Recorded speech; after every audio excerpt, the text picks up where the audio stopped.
Now, I used to be a philosopher, and Dimitris, who is Greek, is very keen on philosophy because it started in Greece. But I am actually much more interested in applied ontology. But for Dimitris' sake, I will say a little bit about the Greek background of applied ontology. I want to say a few things about Buffalo, first of all. So Buffalo is here. It's way back on the left. It's about half an hour from Niagara Falls. And this is a beautiful river, as you can see. And that's the Canadian Falls. So Canada is on this side, Buffalo is on that side. Can you say that it's the good side and the other side? Actually, the Canadian Falls are most beautiful, but you see them from the American side. So that's Buffalo at the back. And that's the Niagara River, which is a beautiful river. Now, there were never any buffalo in this area. And so the question is, why is Buffalo called Buffalo? And one hypothesis is that it's a corruption from the French, because there were French trappers who all fled to Quebec in this area, probably at the time when Buffalo got its name. So the university is up there. The medical school is now going to be downtown, so I commute backwards and forwards across that stream of buildings there. Ontologies are being used in all kinds of areas as a result of the fact that in all kinds of areas we have huge amounts of data which come from heterogeneous sources. And the main idea behind ontology is that we create common vocabularies which are logically well defined, which can be used to tag data coming from different sources so that the data becomes integrated. The sources become interoperable. So the BBC is one example, the New York Times is another example. The Siri in your iPhone is probably the most successful example. So Tom Gruber, who was the inventor or the leader of the team which invented Siri, was also one of the initial protagonists of applied ontology. And Siri is based on a series of small ontologies which grow constantly as more and more people use Siri. And the ontologies are controlled vocabularies for describing things like restaurants or movies or traffic and so on. Now, all of this started with Aristotle, roughly speaking, and the metaphysics, which just means the lectures he gave after the physics, is the first contribution that we have to what we call ontology today. Aristotle was also the first practitioner of what nowadays can be viewed as empirical biology, and also he created the first database. So his Constitution of Athens survives, but he actually created a database of 158 constitutions. He forgot to back up his data.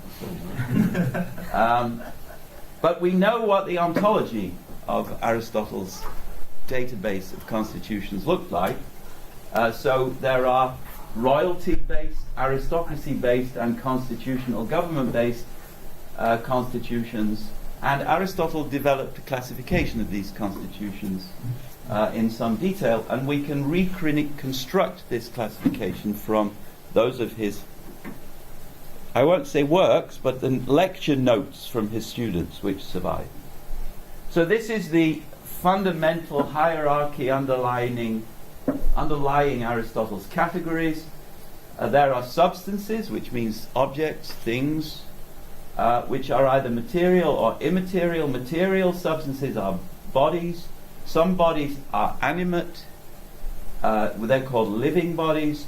Some living bodies are sensitive. This is Aristotle now. They're called animals. Some animals are rational, and they're called humans.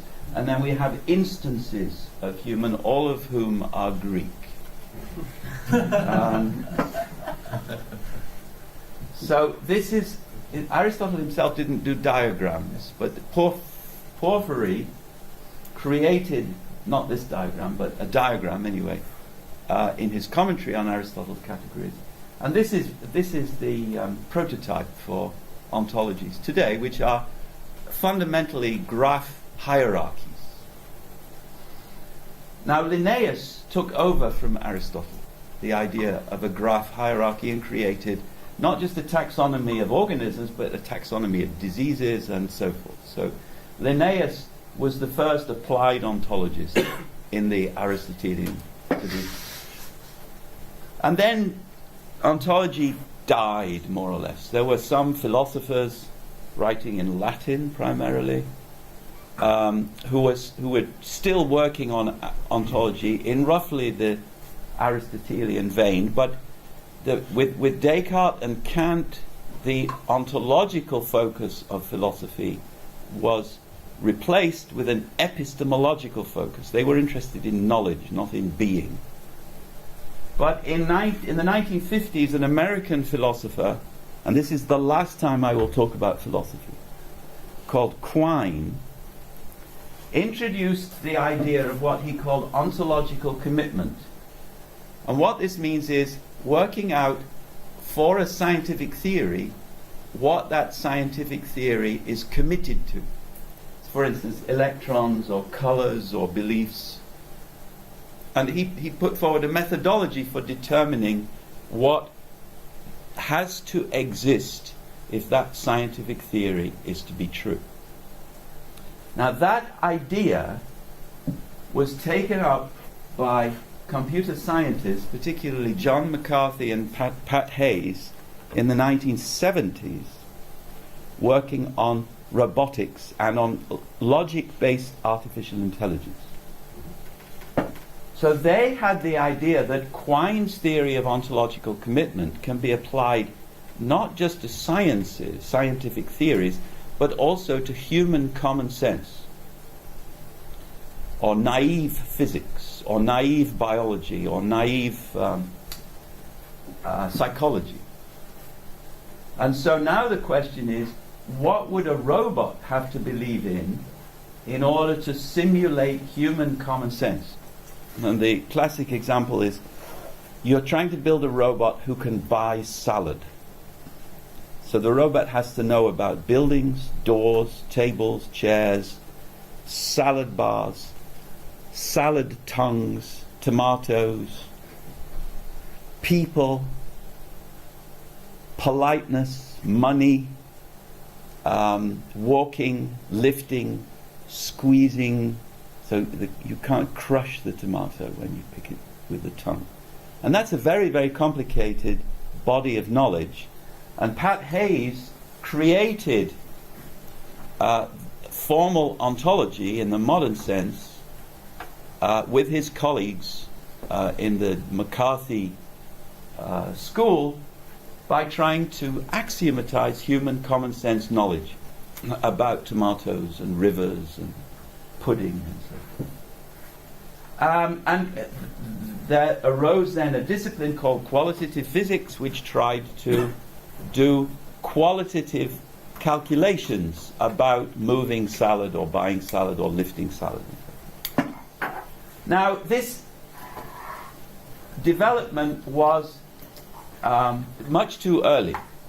So they were trying to do very, very complicated logic at a time when computer capacity to deal with very large axiom systems was much weaker than it is today. And they were using first-order logic, which is in any case not tractable for large-scale computational purposes.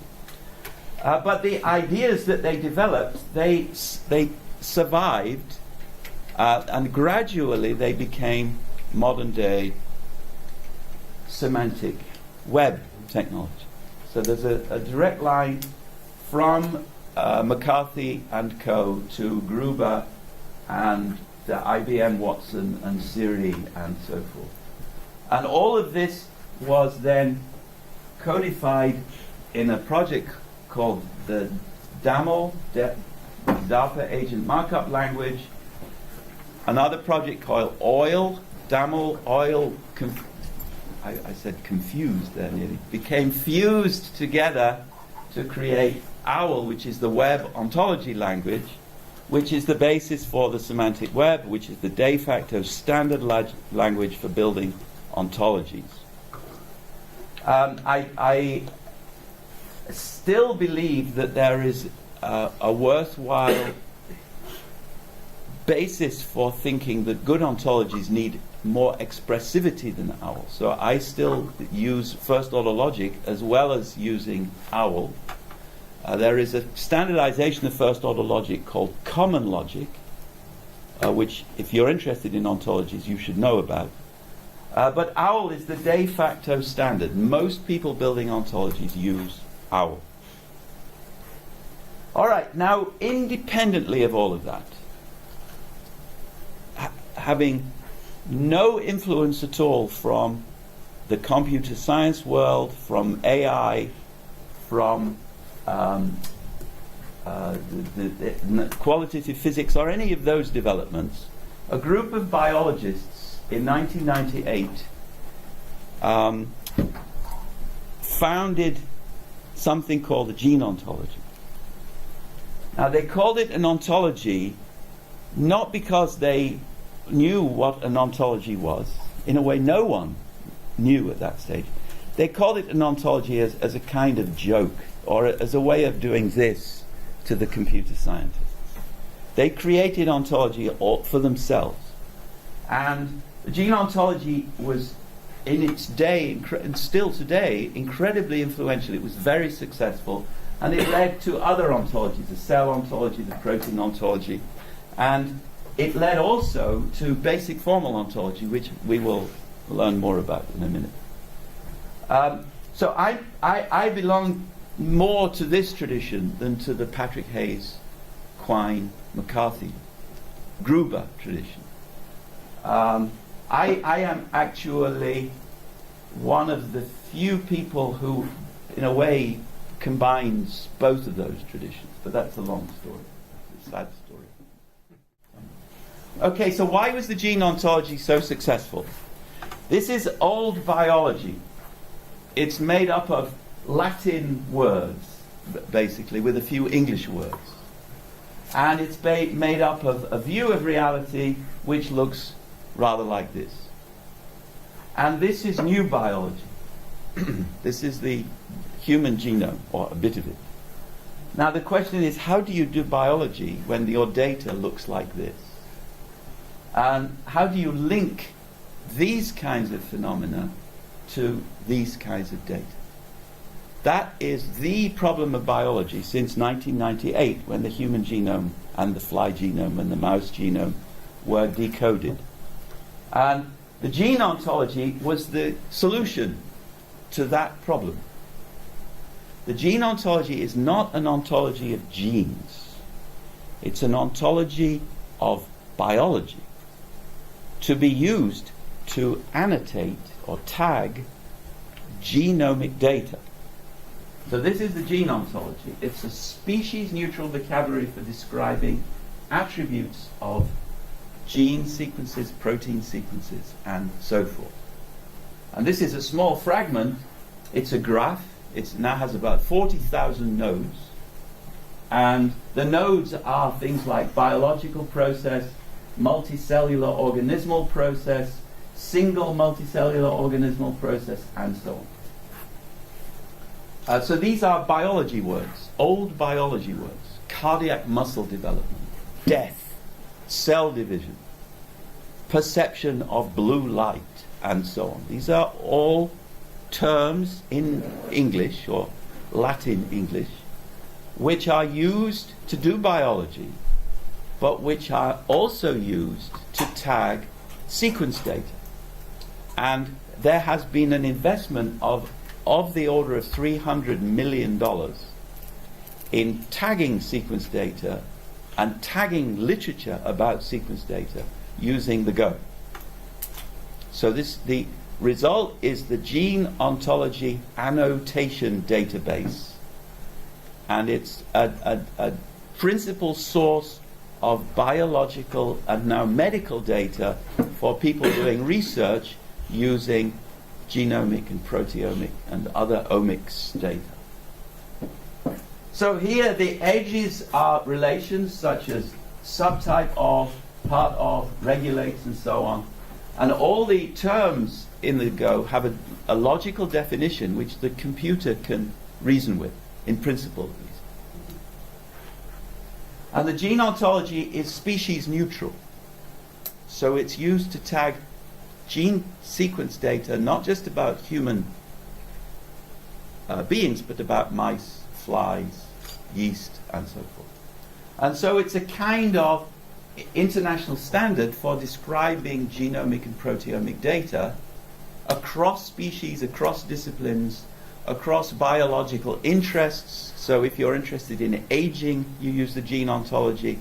If you're interested in cell biology, you use the gene ontology, and so forth. And that's why it's so influential. That's why it's so important. Now, the gene ontology covers three kinds of entities: cellular components, molecular functions, and biological processes. It doesn't cover other things. And there was an attempt already from the very beginning to extend the gene ontology, which is the yellow here, to cover other kinds of biological phenomena. And I became involved with the gene ontology. In fact, this diagram was created by me at a very early stage when we were trying to build a suite of ontologies which would cover biological, medical data. What's going on here? A suite of ontologies which would cover all of the relevant domains within biology in a non-redundant way. Now, this is crucially important. The big problem with ontologies today is not the lack of Greek philosophy. The big problem is that there are too many bad ontologies. There are 17 ontologies for every little thing. And we need exactly one ontology for every little thing. And that's very hard to do. That's a gigantic sociological problem. People think everyone should have their own ontology, but that defeats the very purpose of ontology, which is to link heterogeneous data rather than to create yet more silos. All right, so we wrote a paper on the Obo Foundry, which has also been very influential, and this led to more and more people wanting to join the Obo Foundry to follow the methodology of Obo Foundry. We have a peer review methodology, which I will describe at the very end if we have time. And so we extended the original collection of ontologies to include ontologies relating to experimental processes. So when you do an experiment in biology, you create data, and you use things like instruments, protocols, samples. You have analysis processes, you have statistical processes, and all of these things belong to the domain of OB. And the information artifacts, the data, the algorithms, the software, and so forth, belong to the information artifact ontology. And all of these things that descend from BFO. So BFO serves to unify a wide range of ontologies. These things are used also outside biology. But the primary examples of application of BFO are, the original ones are in the in various domains of biology. And these ontologies are going to be used then in other areas, as we will see. All right, so this is one example of how it works. This is the biological collections ontology. We start with BFO at the very top. You'll see what that looks like in a minute. Then we have OB, which has things like material sample. And then we have, for biological collections, we have things like museum. We have an observing process. We have a selecting process. We have a submitting process. All of these things are entities, types of processes which are involved in creating biological collections.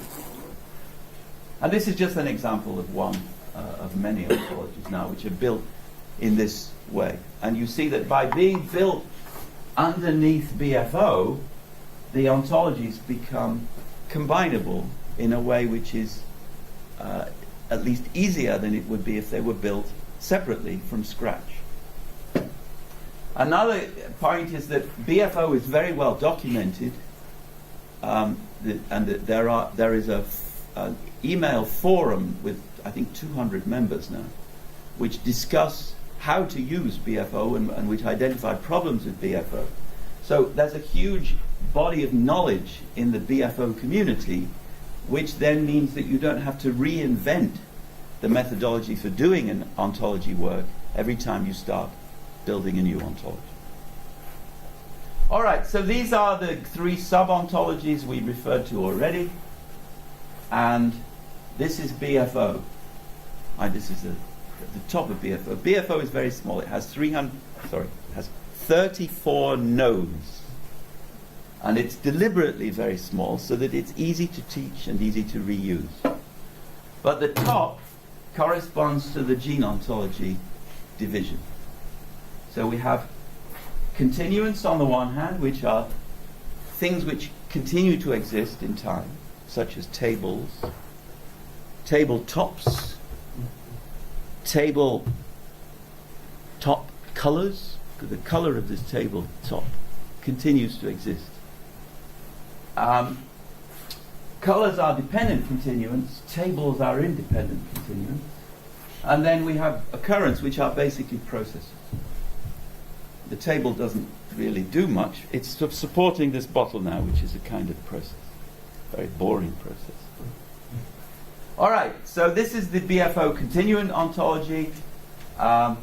We have material entities, which are a kind of independent continuant.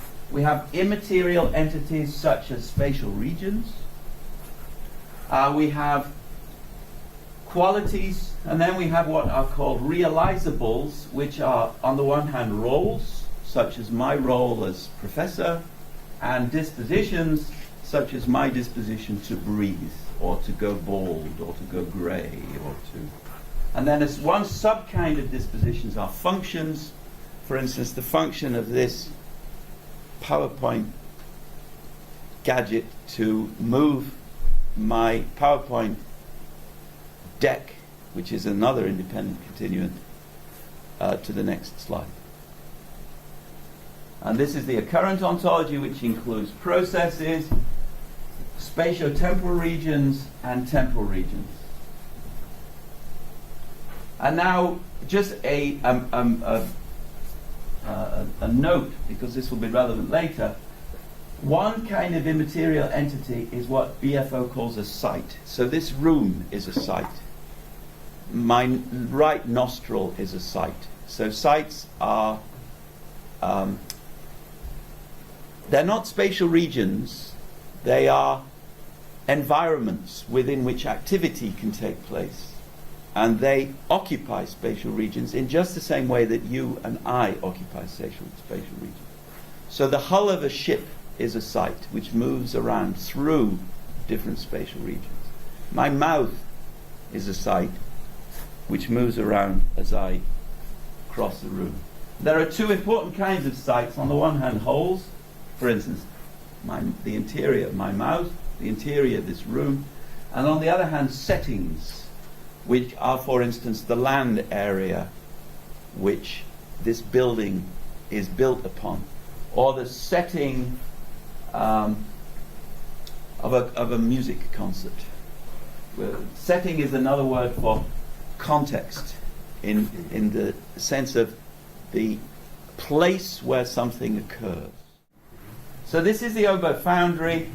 The oboe foundry is structured on the vertical dimension by granularity.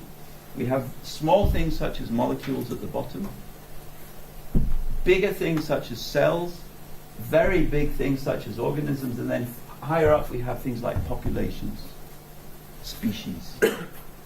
All boxes are ontologies. Yes. Each box is an yes. ontology. Yes. And we have this book, which I think some of you know about, which is a textbook about how to build ontologies using BFO, which came out last year with MIT Press. And I have a copy. Shall I hand it around in case people want to?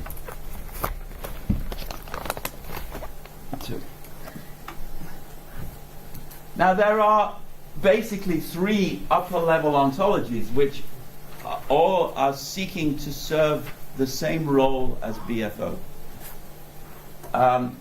There is Dolce, which is an Italian production, which is not necessarily a bad thing. There is Sumo, which is a kind of combination ontology. So Sumo contains some elements which I contributed, but it contains other elements which extend into other areas. It's much bigger than either Dolce or BFO. BFO grew out of a collaboration with Dolce. It takes a different approach than Dolce in the following sense. Dolce is focused on language and cognition. So it gives a lot of room to the entities which we think about and believe in, where BFO is based on a much more real-world centric approach, like the gene ontology, and so it focuses on things and the processes in which they take part. But in spite of this different focus, the 2 ontologies are very similar, and there is a long-standing effort to try and unify them. They are close enough that that effort is worth pursuing. So the big difference between BFO and Sumo and Dolce is that BFO has many, many projects using it. So there are now something like 250 ontology initiatives which are based on BFO, including very big ones. And so Sumo and Dolce do have projects which use them, but they have nothing like the use coverage that BFO has. BFO at the moment is being considered to become an ISO standard top-level ontology. BFO is used, first of all, in various biology ontology suite development projects, for instance for plants, but it's also being used now for various other projects outside biology, many projects in the military, for instance, some government projects in the US, and then the United Nations Sustainable Development Goals project. So you can find here the suite of ontologies which are being created by the United Nations for based on BFO and the general methodology of creating a suite of non-overlapping ontology modules. All right, so the general approach I described already. You have lots of data from many sources, and you have a single ontology which you use to tag the data so that it becomes interoperable, so that you can integrate it. So some of you in the room I know are interested in ontology alignment. My goal is to make ontology alignment unnecessary. I will never achieve this goal because there will always be old ontologies which are left over. But gradually, more and more people, if this approach works, should be using ontologies developed according to this methodology, so that ontology alignment is no longer necessary. All right, so what is an ontology? So according to BFO, according to Dolce, an ontology is a representation of types or universals, general, repeatable things. For instance, types of aircraft part, types of aircraft maintenance process, and so on. All of these types have instances. This particular aircraft, this particular wing of this particular aircraft. But the ontology doesn't deal with the instances. The instances are dealt with in instance databases. The ontology just deals with the types. That's the underlying idea. And notice that I never use the word concept. I didn't use it then, I mentioned it. And if I do use the word concept, I promise to give you all $1 or €1 or franc, whatever it is that you use here. The word concept leads to mistakes. The more you avoid it, the more you will do good work. All right, so ontologies represent types of entities. People very often confuse the words we use with the entities or the types. And that's a mistake that people should be careful to avoid. People often confuse the entities with our knowledge about the entities. That's another mistake. And then people use the word concept, which is the summation of all of those mistakes. So, too much ontology is a bad thing because it creates new silos, and this is an example of what you get when you get too much ontologies. This is anarchy. This is confusion for confusion's sake. The more ontology, the better. Give me more money and I'll build you more ontologies, or I'll borrow someone else's ontology.